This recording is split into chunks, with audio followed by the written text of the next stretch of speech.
Hamas के साथ जारी जंग के बीच इजराइल ने एक बार फिर रविवार को गाजा के एक अस्पताल पर जोरदार हमला किया। इजराइल द्वारा किए गए इस हमले से मरीजों को अस्पताल छोड़ने पर मजबूर होना पड़ा। यह हमला गाजा शहर के अल अहली अस्पताल पर किया गया, जिसे इजरायली सेना ने हमास का ठिकाना बताया है। इस हमले को लेकर जानकारी देते हुए गाजा के स्वास्थ्य मंत्रालय ने बताया कि अस्पताल पर हमला सुबह होने से पहले हुआ, जिसके बाद तुरंत वहां से मरीजों और स्टाफ को निकाला गया। इस निकासी के दौरान एक मरीज की मौत हो गई क्योंकि डॉक्टर समय पर इलाज नहीं कर पाए। वहीं अल अहली अस्पताल के निदेशक डॉक्टर फडेल नैम ने बताया कि उन्होंने पहले ही हमले की चेतावनी मिल गई थी। उन्होंने सोशल मीडिया पर बताया कि आपातकालीन कक्ष, फार्मेसी और अन्य इमारतें बुरी तरह क्षतिग्रस्त हुई हैं। इसमें 100 से ज्यादा मरीज और दर्जनों मेडिकल कर्मचारी प्रभावित हुए हैं। साथ ही इजराइल ने हमले को लेकर बयान जारी कर बताया कि उसने हमले से पहले लोगों को सावधान किया था और नुकसान कम करने के लिए सटीक हथियार और हवाई निगरानी का इस्तेमाल किया। दूसरी ओर हमले के कुछ घंटे बाद मध्य गाजा के देर अल बला इलाके में एक कार पर अलग हमले में कम से कम 7 लोगों की मौत हो गई। इसको लेकर इजराइल ने दावा किया कि अस्पताल में हमास का कमांड सेंटर था, जिससे इजरायली नागरिकों और सैनिकों पर हमले की योजना बनाई जा रही थी। बता दें, इससे पहले इजरायली रक्षा मंत्री ने पहले ही कहा था कि गाजा में सैन्य कार्रवाई और तेज की जाएगी और लोगों को लड़ाई वाले इलाकों से निकलने की सलाह दी गई थी।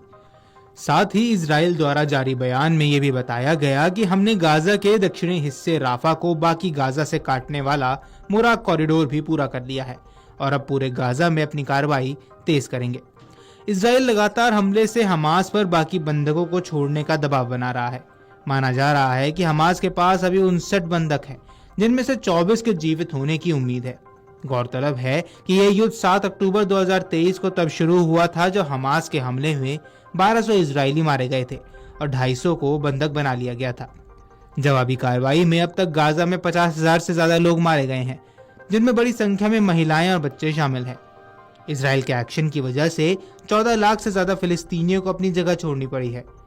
इजरायली सेना ने 2 महीने में राफा के 44% इमारतों को बर्बाद कर दिया था। इजरायली सेना ने राफा का बाकी गाजा से संपर्क काट दिया है। रक्षा मंत्री इजराइल कॉटेज ने इसकी पुष्टि की। उन्होंने कहा कि इजरायली डिफेंस फोर्सेज यानी आईडीएफ ने मुराक कॉरिडोर पर कब्जा कर लिया है, जिससे राफा का गाजा पट्टी से संपर्क टूट गया है। मुराक कॉरिडोर दक्षिणी गाजा में एक रास्ता है जो उसे गाजा पट्टी से अलग करता है। कॉटेज ने गाजा के लोगों को धमकी देते हुए कहा कि ये हमास को भगाने और सभी बंदियों को रिहा कर जंग को खत्म करने का आखिरी मौका है। अगर ऐसा नहीं हुआ तो ये सब गाजा के दूसरे इलाके में भी होना शुरू हो जाएगा। इजरायली सिक्योरिटी जोन का मतलब उन जगहों से है जिन्हें इजराइल अपनी राष्ट्रीय सुरक्षा के लिए जरूरी मानता है और उन्हें कंट्रोल करता है। Rafah crossing, Philadelphia corridor, West Bank के कुछ इलाके और गोलान हाइट्स जैसे इजरायली सुरक्षा क्षेत्र के अंतर्गत आते हैं। इन इलाकों पर सेना के जरिए कंट्रोल किया जाता है। इजराइल कॉटेज ने कहा कि नेतजारिम कॉरिडोर, जो गाजा को 2 भागों में बांटता है, उसका भी विस्तार किया जाएगा। इस साल की शुरुआत में जब सीज फायर को लेकर डील हुई थी, तब भी इजराइल ने नेतजारिम कॉरिडोर छोड़ दिया था, लेकिन कुछ ही समय बाद इजराइल ने जंग फिर से शुरू कर दी और फिर इस कॉरिडोर को अपने कब्जे में ले लिया। कॉटेज ने कहा कि जो भी लोग गाजा को छोड़ना चाहते हैं, उन्हें आसानी से रास्ता दिया जाएगा।